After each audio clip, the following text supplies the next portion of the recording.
Armenia TV-ին և PM Publishing House-ը ներկայացնում են Նանե հեռուստահանդեսը։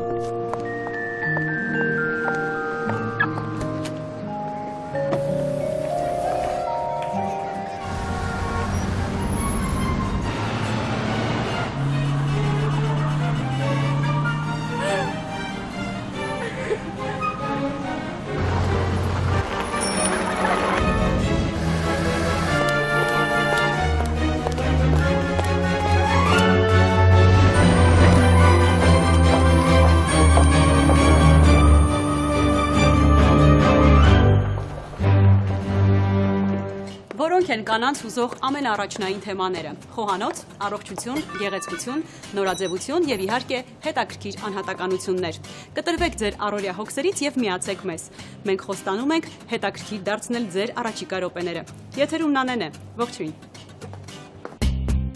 Դիտեք այսօր Նանեի եթերում։ Նանեի խոհանոցում լավաշի մեջ իշխան, կոնյակով և ընկույզով։ Ֆիզիոթերապիա, բուժման ցուցումներն ու մեթոդները։ Գերմանացի պրոֆեսորների և հայ բժիշկների միջև փորձի փոխանակում մամոգրաֆիայի ոլորտում։ Դիանա Մալենկոն իր մասնագիտության, կարիերայի և ոճի մասին։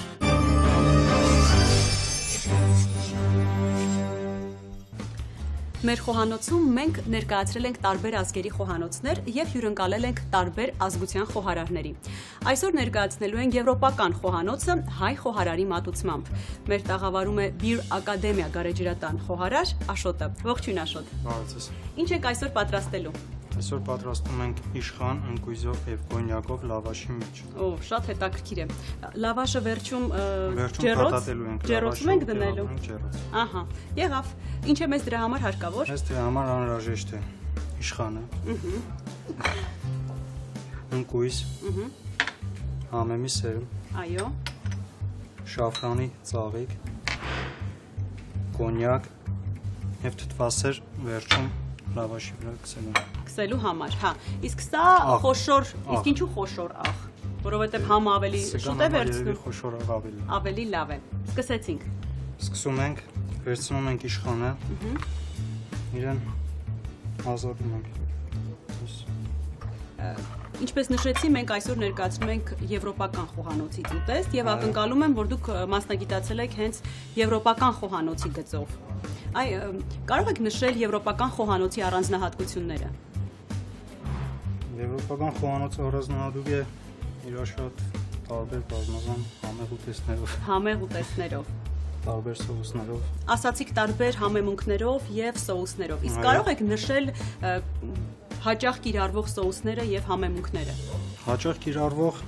տարբեր,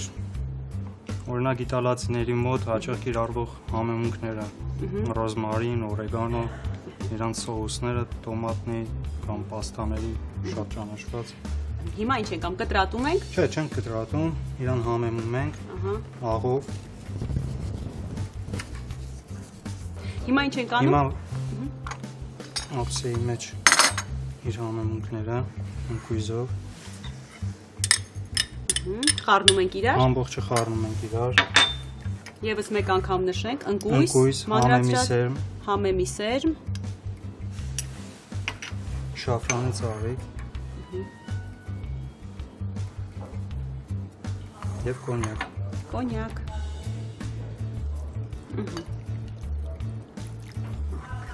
Եվ խառնեցինք։ Հիմա այս ամբողջը լցնում ենք իշխանին։ Իսկ լցոնելուց հետո միանգամից ենք պատրաստում, թե ցանկալի է, որ մի փոքր մնա։ Չէ, միանգամից փաթաթում ենք լավաշով։ Այո։ Լցոնում ենք։ Լցոնում ենք իշխանը։ Հիմա ինչ ենք անում։ Հիմա արդեն լցոնը վերջացրել ենք, մեր իշխանը արդեն փաթաթենք լավաշով։ Այո։ Վերցնում ենք լավաշը։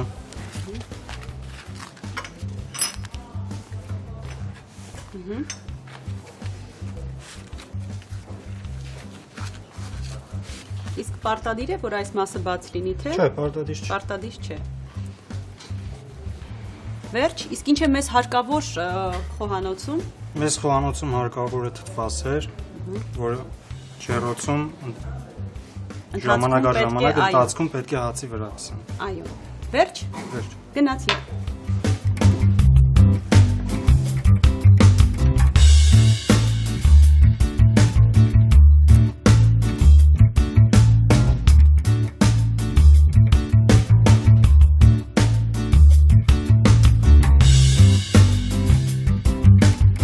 Մեր ձուկը պատրաստ է, մնում է իրան ձևավորել։ Ձևավորել։ Իցրեմ։ Բնականաբար կիտրոնով։ Կիտրոնով, 1000-ով։ Ես սա կանեմ, դուք կիտրոնը կտրատեք։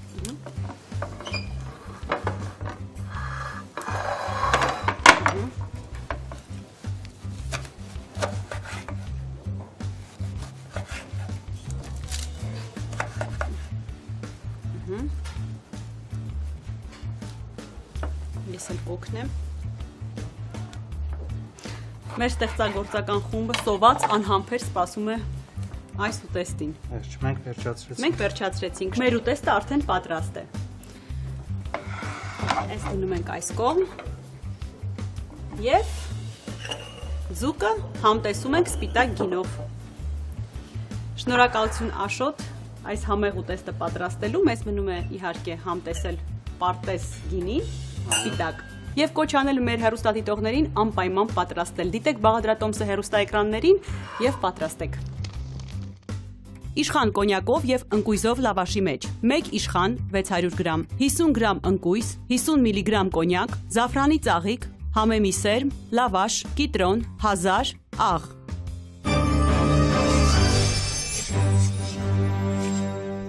Ֆիզիոթերապիան որպես բուժական մեթոդ սկսել է կիրառվել 20-րդ դարի սկզբից։ Ներկայում այս մեթոդը կիրառվում է եւ որպես հիմնական եւ որպես օժանդակ բուժում առողջական որոշ խնդիրների դեպքում։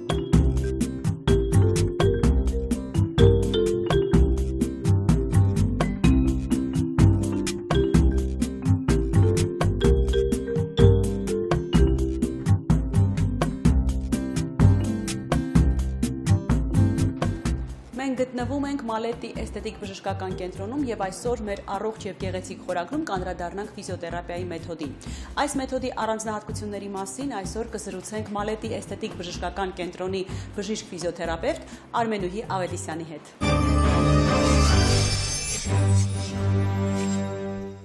Ողջույն Արմենուհի։ Ողջույն։ Ֆիզիոթերապիա տերմինը հաճախ է կիրառվում որպես բուժական մեթոդ։ Ինչու՞մն է այս մեթոդի էությունը։ Ֆիզիոթերապիան դա բժշկական գիտության մի մաս է, որը կիրառում է բնության մեջ գտնվող գործոնները տարբեր հիվանդություններ բուժելու համար, օրինակ օդը, ջուրը, հոսանքը, մագնիսական դաշտը։ Կիրառելով այդ գործոնները մենք ստանում ենք լավագույն արդյունք տարբեր հիվանդությունների բուժման մեջ։ Ֆիզիոթերապևտիկ միջոցներով կարելի է տանել բուժումը ոչ դեղորայքային ձևով, այսինքն չներմուծել օրգանիզմ ավելորդ դեղորայք, որը կարող է վնաս տալ լյարդին, երիկամներին եւ այլ օրգաններին։ Ֆիզիոթերապիան, այսպես ասած, սիրելի մեթոդ է երիտասարդ մայրիկների համար, ովքեր չեն ցանկանում իրենց փոքրիկներին բժշկական տրավմաների ենթարկել եւ նախընտրում են բուժման այս մեթոդը։ Որ խնդիրների դեպքում է փոքրիկներին խորհուրդ տրվում բերել ֆիզիոթերապիայի կուրսերի։ Մայրիկները շատ են սիրում ֆիզիոթերապևտիկ միջոցները երեխաների բուժման եւ կոփման պարագայում, որովհետեւ ֆիզիոթերապևտիկ միջոցներով կարելի է ավելի անվնաս բուժել երեխայի տարբեր հիվանդությունները եւ նաեւ կարելի է նրան կազդուրել, կարելի է կոփել հետագայում, որպեսզի բալիկը չի հիվանդանա։ Օրինակ շատ սիրելի միջոց է մայրիկների մոտ տուբուս կվարցը, կվարցով կոկորտի եւ քթի հատվածի ճառագայթումը, որի շնորհիվ բալիկները ավելի քիչ են հիվանդանում քիթ կոկորտի հիվանդություններով, անգինաներով, տարբեր վիրուսային հիվանդություններով, նաև շատ լավ օգնում է լազերային թերապիան, մագնիտոլազերը, որը նույնպես բերում է նրան, որ երեխաները ավելի քիչ են հիվանդանում տարբեր վիրուսային հիվանդություններով, լինում են դեպքեր, որ բուժվում է թոքաբորբը, լուրջ հիվանդություններից, վիրուսային տարբեր քիթկոկորտի հիվանդություններ, ֆիզիոթերապևտիկ միջոցների շնորհիվ երեխաները մեծանում են ավելի առողջ եւ ավելի ամուր։ Ես գիտեմ, որ ֆիզիոթերապիան կիրառվում է եւ որպես հիմնական եւ որպես օժանդակ բուժում հետվիրահատական շրջանում հիմնական բուժումից հետո։ Կուզեի խոսեինք այս մասին, որ խնդիրները կարելի է լիովին բուժել միայն այս մեթոդով։ Ֆիզիոթերապևտիկ միջոցները կիրառվում են համ զուգահեռ բուժմանը, դեղորայքային բուժմանը, համ կիրառվում են ինքնուրույն, այսինքն առանձին։ Հետվիրահատական բուժումները ֆիզիոթերապևտիկ շատ լայն տարածված են եւ կիրառվում են համարյա բոլոր վիրահատություններից հետո, բայց հատկապես ավելի շատ կիրառվում են հենաշարժողական օրգանների վիրահատություններից հետո, նաեւ կիրառվում են օրինակ երակների հետ կապված վիրահատություններից հետո դրանք բերում են ավելի շուտ վերականգնման, ավելի հեշտ եւ լավ կազդուրման հիվանդի կողմից լիարժեք լավացման։ Կարող ենք օրինակ բերել ողնաշարի գրժաների վիրահատություններից հետո վերականգնումը անպայման պետք է ընդգրկի ֆիզիոթերապիա, որպեսզի հիվանդը ավելի շուտ ոտքի կանգնի, ավելի հեշտ լավանա եւ դառնա լիարժեք հասարակության անդամ, անցնի իր առօրյա աշխատանքին եւ կյանքին։ Իսկ որքան է տևում բուժման կուրսը։ Բուժման կուրսը ֆիզիոթերապիայի դեպքում նույնպես ինդիվիդուալ է, կարող է տևել 10 օր, կարող է տևել 1 ամիս, նայած թե ինչ հիվանդություն ենք բուժում եւ նայած ինչ ռեժիմով ենք նշանակում բուժումը, նաեւ կան կուրսեր, որոնք իրենցի մեջ ընդգրկում են 2 փոքր կուրս, այսինքն օրինակ կվանտային թերապիան, լազերային եւ մագնիսային թերապիայի համակցում է դա։ Նա տևում է 10 օր, հետո դադար ենք տալիս 1 ամիս եւ կրկնում ենք նույնպես 10 օր։ Դա համարվում է լիարժեք կուրս։ Հետագայում 6 ամիսը մեկ պացիենտը կարող է կրկնել որպես պրոֆիլակտիկա, քանի որ ֆիզիոթերապիան կիրառվում է ոչ միայն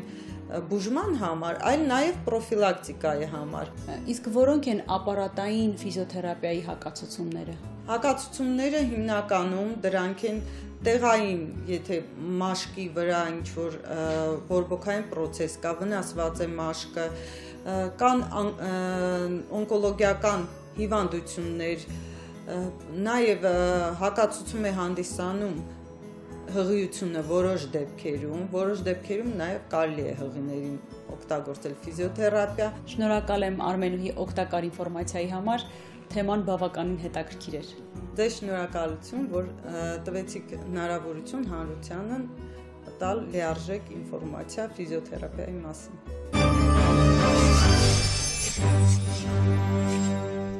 Կրծքագեղձի քաղցկեղը աշխարհում կանացի հիվանդությունների շարքում առաջնային տեղն է զբաղեցնում։ Հայաստանը աստիճանաբար սկսում է ինտեգրվել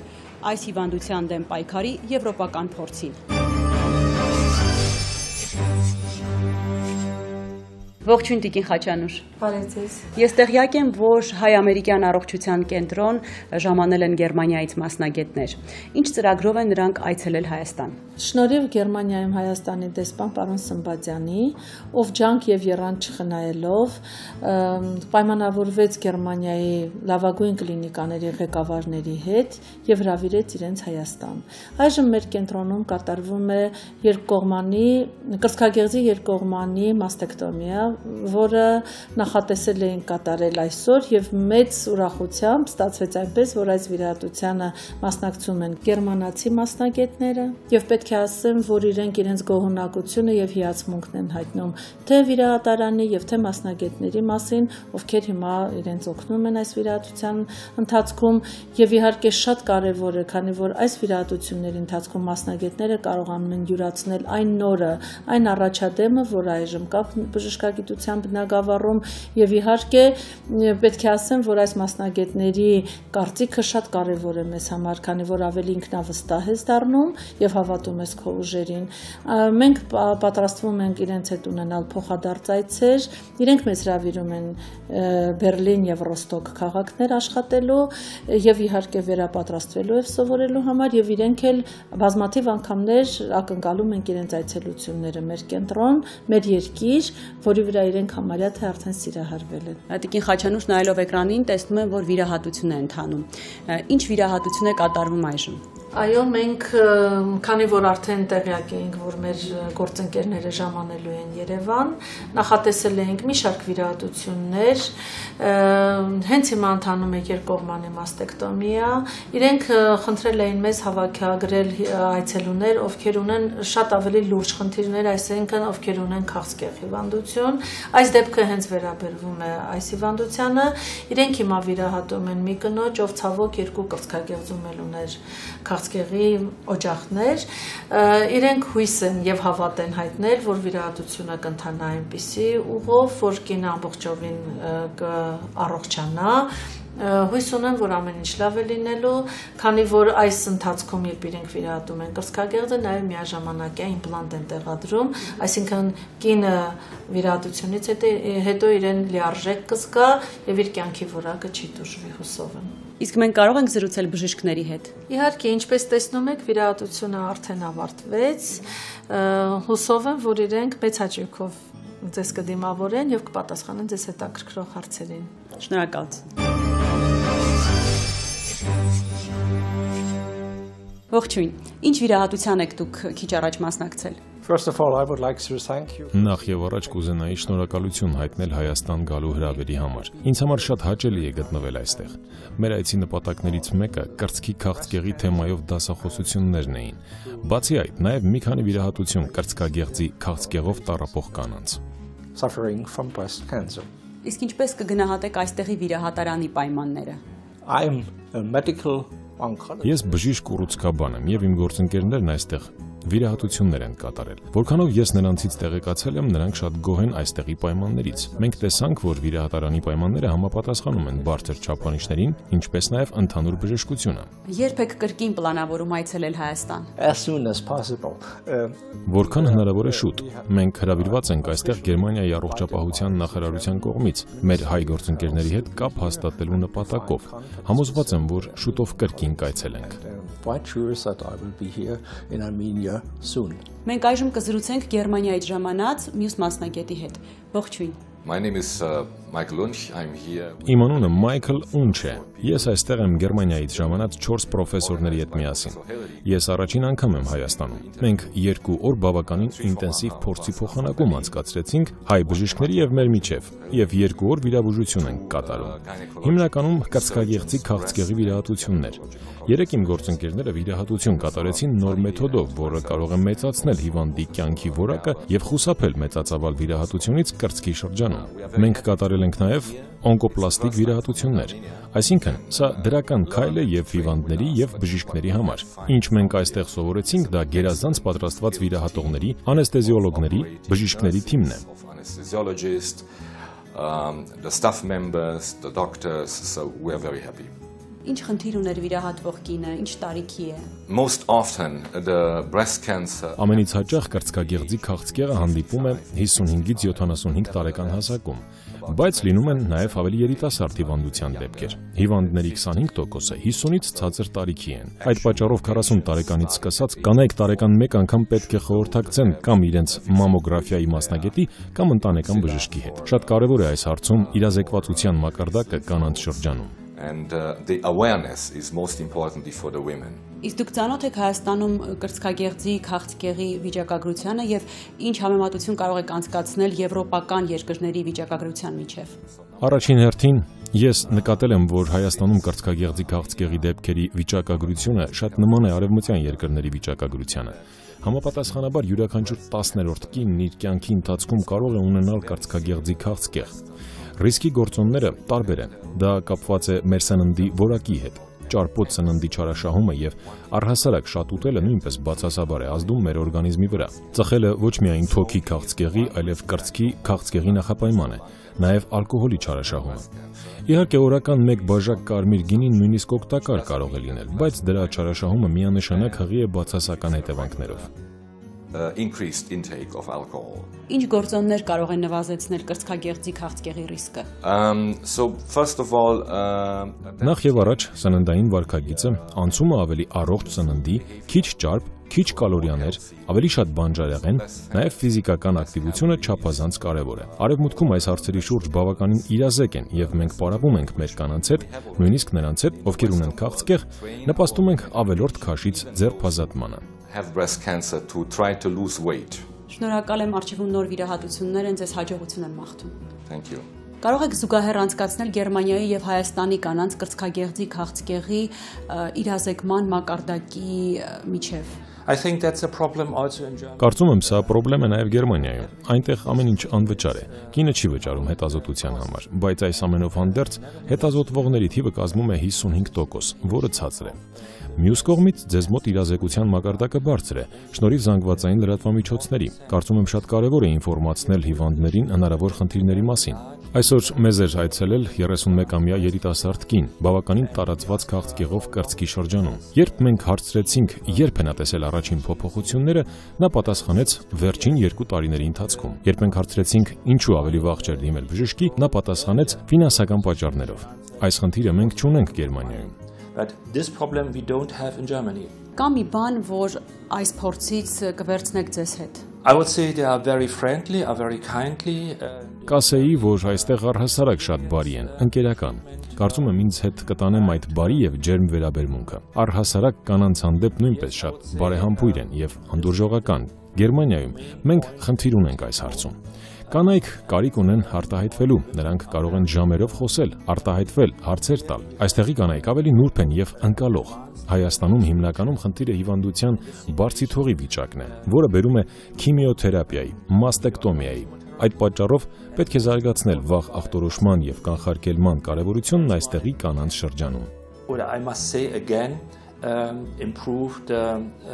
early detection. Շնորհակալ եմ անչափ, ձեր հիվանդներին մաղթում եմ շուտապույտ առողջություն, իսկ ձեզ մասնագիտական նվաճումներ։ Okay. Thank you. Շնորհակալություն։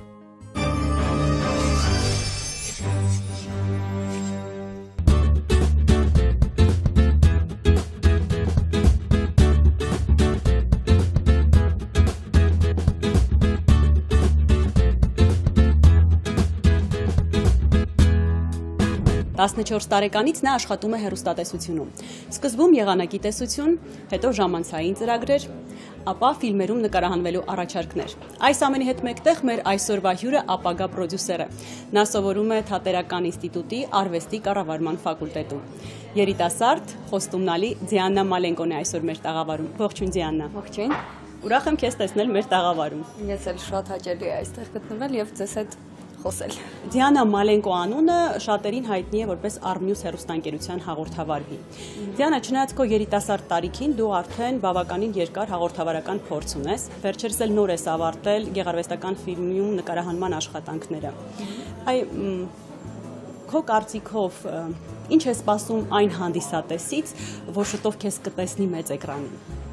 Ասեմ, որ ֆիլմերի հետ կապված շատ հետաքրքիր էր իմ ուղին, քանի որ երբ սկսեցի աշխատել թատրոնում եւ դրան զուգահեռ սկսեցի առաջարկներ ստանալ ֆիլմերի, ես չէի ցանկանում ֆիլմերում նկարահանվել, քանի որ կարծում էի, որ դերասանական արվեստը միայն թատրոնում է եւ այլն, բայց հետո նաեւ ասեմ, որ կինոման եմ դրա հետ մեկտեղ, սիրում եմ ֆիլմ ավելի շատ դիտել, քան նկարահանվել։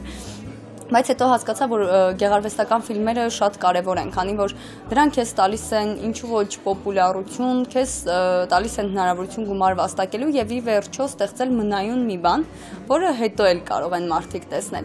Եվ այդպես սկզբում ընդունեցի Մհեր Մկրտչյանի առաջարկը, նկարահանվեցի Հաջողակները ֆիլմում, որը մեծ էկրաններ կբարձրանա արդեն մյուս տարվա գարնանը, եւ արդեն վերջերս էլ ավարտվեց մեր Հյուսիս-Հարավ ֆիլմի նկարահանման աշխատանքները։ Կարծում եմ հանդիսատեսի համար, հեռուստադիտողի համար այդպիսի շատ գլոբալ բացահայտումներ չեն լինի այս ֆիլմում կապված Դիանա Մալենկոյի եւ իմ կերտած կերպարի հետ, քանի որ նրանք որոշակի նմանություններ հաստատ ունեն, նույն ինքը կանացիություն, աղջկական ինչ-որ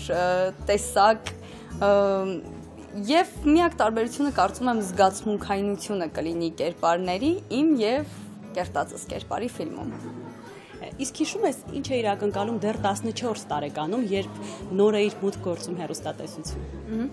Ասեմ, որ ֆիլմերի հետ կապված ոչինչ չէի ակնկալում, ես գրեթե վստահ եի, որ դերասանական արվեստի հետ կապ չեմ ունենա։ Իսկ հաղորդավարության մասին անկեղծ երազել եմ մանկուց, սիրել եմ, դիտել եմ միշտ հեռուստատեսություն եւ փորձել եմ տանը ինքս գրում էի սցենարներ, այսպես փորձում էի ինչ-որ դերեր կատարել որպես հաղորդավար։ Եվ երբ արդեն ստացվեց իմ մուտքը դեպի հեռուստաընկերություն, կարծես իմ մեծ երազանքը կատարվեց, առաջին փուլը դա էր, ես հասա մի անիրական աշխարհի, ինձ համար այդպես էր այդ ժամանակ հեռուստաընկերությունը, դրանից հետո ես սկսեցի ուղղակի շատ սիրել իմ աշխատանքը հենց հեռուստաընկերությունում, չգիտեմ, փոքրիկ ռեպորտաժ, նկարահանման ընթացք, պատրաստվել նկարահանմանը, միշտ ասեմ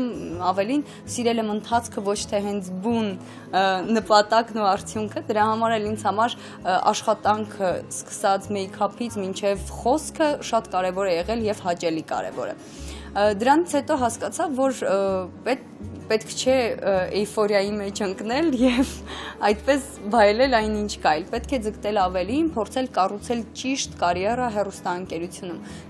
Պարզեցինք, որ բավականին աշխատասեր ես, նույնիսկ հարցազրույցներից մեկում նշել ես, որ կարիերիստ ես քո տեսակով։ Սովորաբար կարիերիստ մարդիկ ունենում են հստակ պլանավորած ճանապարհ, հա, ուր են գնում, ինչ պետք է անեն եւ տեսնում են վերջնական արդյունքը։ Չնայած որ դու դեռ բավականին երիտասարդ ես, ունես քո մեջ գծագրած պլան, թե մոտակա 2 տարում օրինակ որտեղ ես լինելու։ Հստակ գիտեմ, որ մոտակա 2 տարում կլինեմ Հայաստանում, քանի որ իմ հեռուստատեսային եւ դերասանական կարիերան 2 տարվա կտրվածքով պատկերացնում եմ այստեղ, բայց նաեւ շատ քաջ գիտակցում եմ, որ այս ոլորտում սպառվելը հեշտ է մեզ մոտ, քանի որ հնարավորությունները այդքան էլ մեծ չեն։ Դրա համար էլ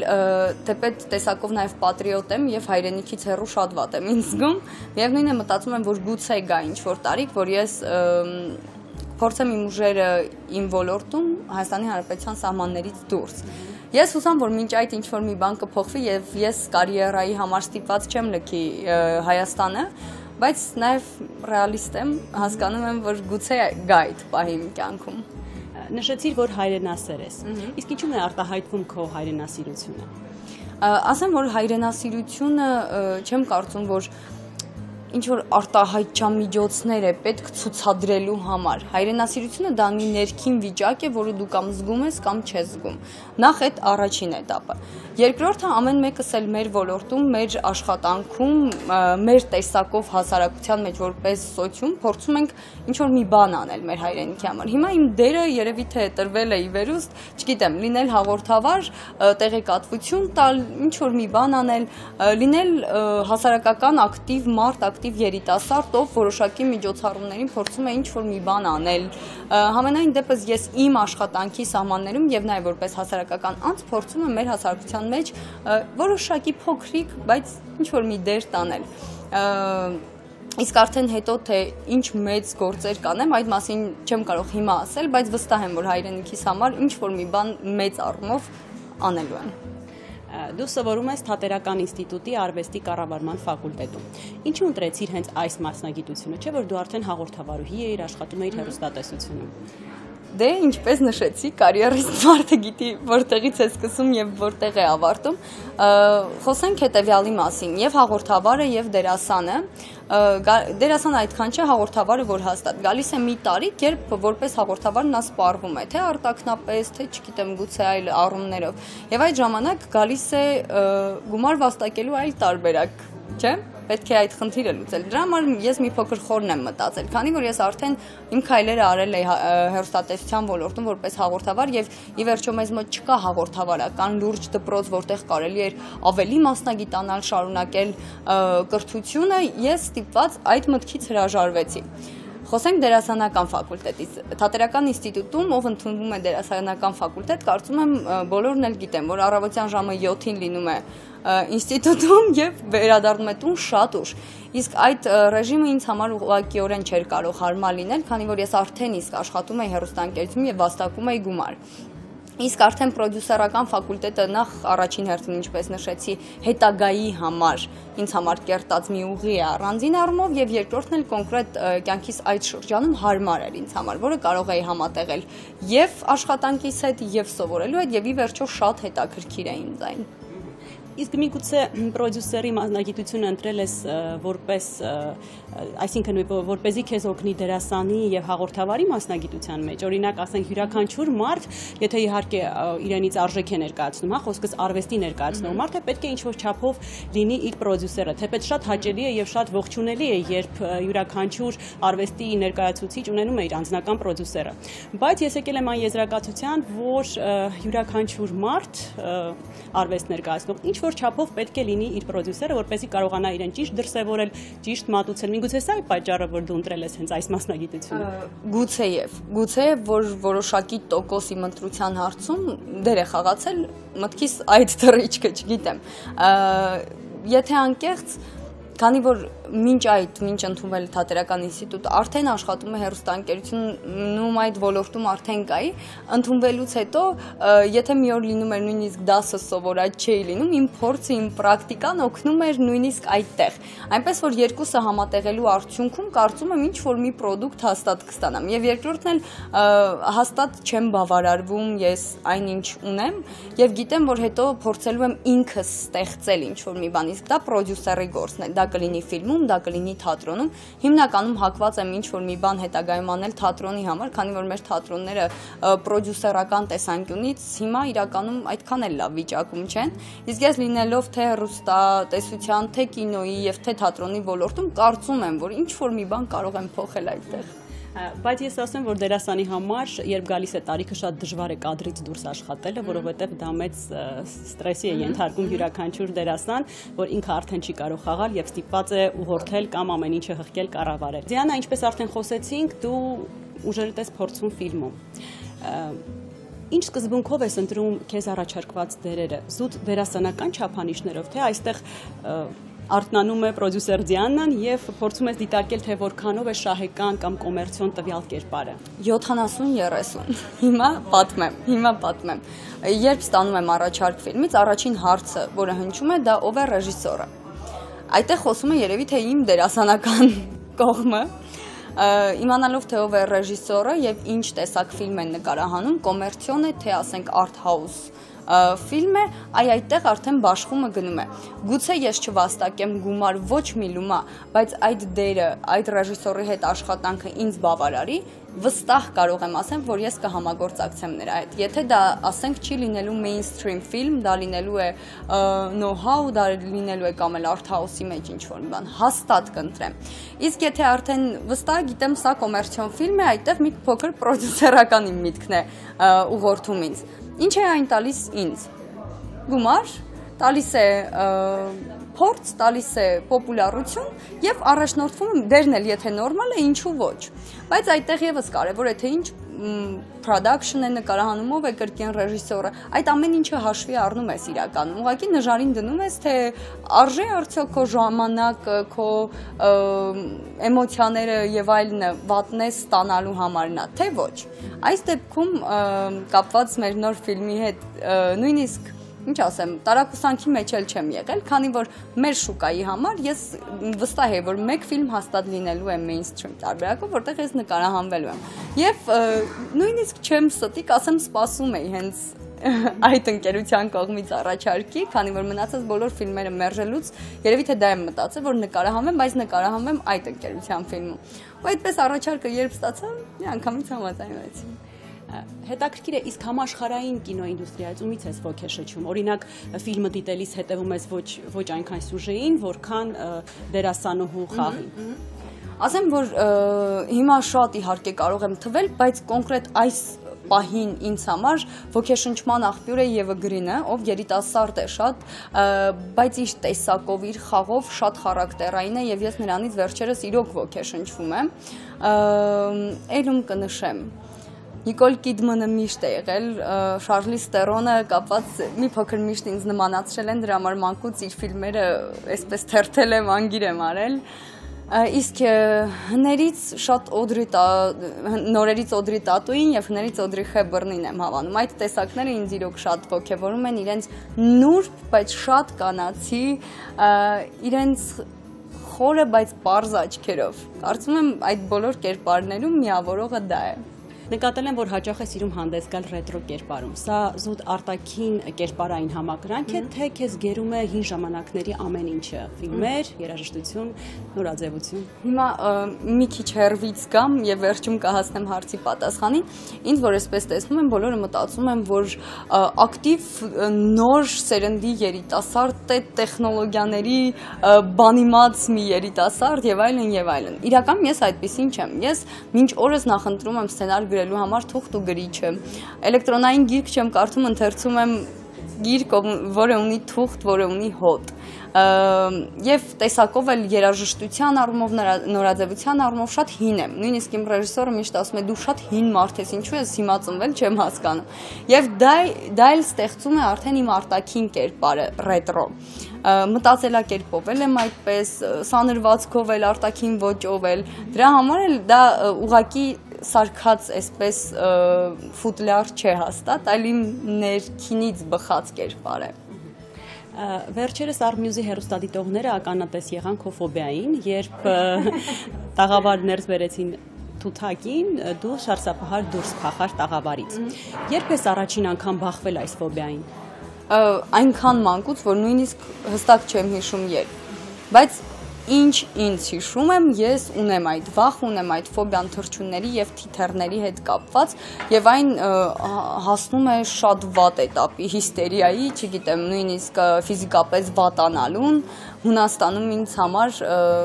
սարսափ ֆիլմ էր ուղղակի, քանի որ ամբողջ Եվրոպայում շատ են աղավնիները, իսկ անցած տարի ես Հունաստանում էի, այնտեղ ինձ համար սարսափ ֆիլմը ցերեկը սկսում էր։ Մենք փորձում էինք ընկերներով դուրս գալ միայն երեկոյան ժամերին, երբ աղավնիներ այլևս հրապարակներում չեն լինի։ Դա շատ մեծ խնդիր է։ Ես դա ոչ հումորով եմ ներկայացնում, ոչ, չգիտեմ, դա PR քայլ էր, դա իրոք ինձ համար շատ մեծ խնդիր է, որ ես իրականում չեմ կարողանում հաղթահարել։ Ես փորձել եմ դիմել հոգեբանի, բայց նույնիսկ չեմ անցել առաջին этаպը, որը նկարների этаպն է։ Եվ չգիտեմ ինչպես սա կբուժվի, բայց հուսամ այդ օրը կգա։ Իսկ եթե ֆոբիան դնենք մի կողմ եւ հարցին փիլիսոփայորեն մոտենանք, ինչից ես վախենում առհասարակ։ Առհասարակ անվախ մարդ եմ, բայց իմ կյանքում վախենում եմ մենակությունից, դատարկությունից ու ինքս ինձ սպառելուց։ Կարևոր որոշումներ եք միանձնյա ես կայացնում, թե դիմում ես ինչ-որ մեկի խորհրդին։ Այդ շատ հետաքրքիր հարց է իմ դեպքում, քանի որ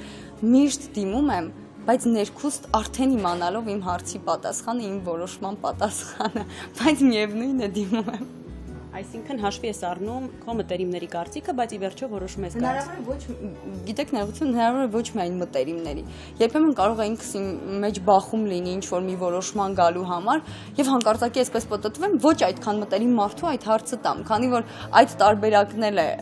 շատ հետաքրքիր լսել, երբ մտերիմը չէ հարցից պատասխանը հնչեցնում։ Միշտ տալիս եմ այդպես հարցեր, թե մտերիմներից, թե գուցե ոչ մտերիմներից, բայց ելի եմ ասում, միշտ ի սկզբանե իմ պատասխանը ես իմանում եմ։ Որպես ժամանակակից երիտասարդ սերնդի ներկայացուցիչ, ինչով է առանձնահատուկ ձեր սերունդը։ Շատ արագ մտածելով, շատ արագ գործելով, դա ժամանակաշրջանն ու 21-րդ դարն է մեզ ստիպում։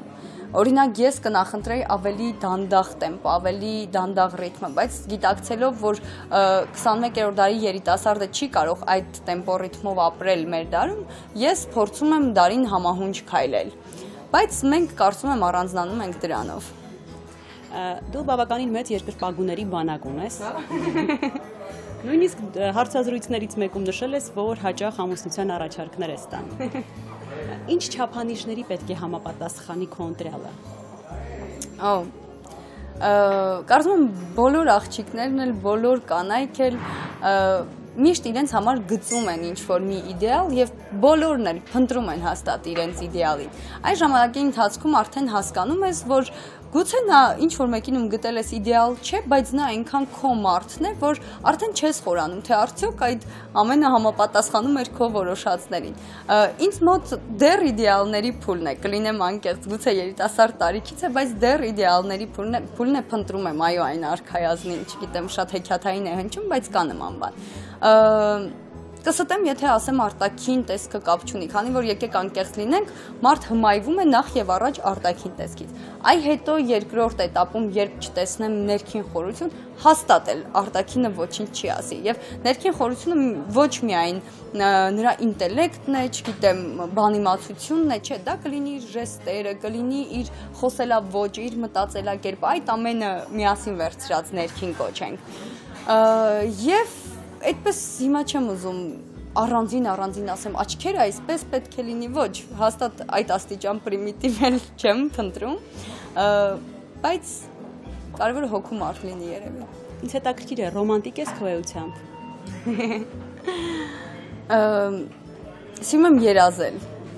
Սիրում եմ երազել իրականության մեջ։ Չեմ թռնում իրականությունից դուրս։ Երազում եմ տեսնելով իրականությունը, ոգեշնչվում եմ տեսնելով իրականությունը։ Գուցե եւ ռոմանտիկ եմ։ Դե բոլոր կանայք կարծում եմ ռոմանտիկ են ավելի։ Կարիերիստ եւ ռոմանտիկ Դիանան սիրո եւ կարիերայի միջև ընտրության դեպքում որին նախապատվություն կտա։ Ճիշտ է, այս իմ 20 տարեկանում եղել է նման մի դեպք իմ կյանքում, երբ ընտրության առաջ կանգնել եմ կարիերա, թե ինչ-որ անձնականի հետ կապված մի ընտրություն։ Դե ոնց տեսնում եք, ընտրել եմ կարիերան և չգիտեմ իրականում որն էր ճիշտ, այս պահին զգում եմ, որ ճիշտ էր իմ ընտրությունը այն ինչ որ ես արեցի։ Իսկ արդեն հետագայի համար, երբ գուցե մի փոքր մեծանամ, ինձ համար այլ արժեքներ ավելի գեր դառնան, քան կարիերան, գուցե եւ որոշումս արդեն միանշանակ չլինի։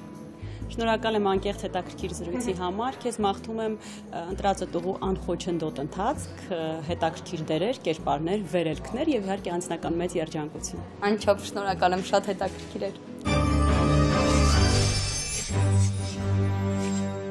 Ինչպես ասում են, ցանկացած ավարտ ինչ որ բանի նոր սկիզբ է։ Հարկ է պարզապես պատրաստ եւ բաց լինել նոր փոփոխությունների համար։ Հաճելի օր եմ ձեզ մաղթում։ Կհանդիպենք։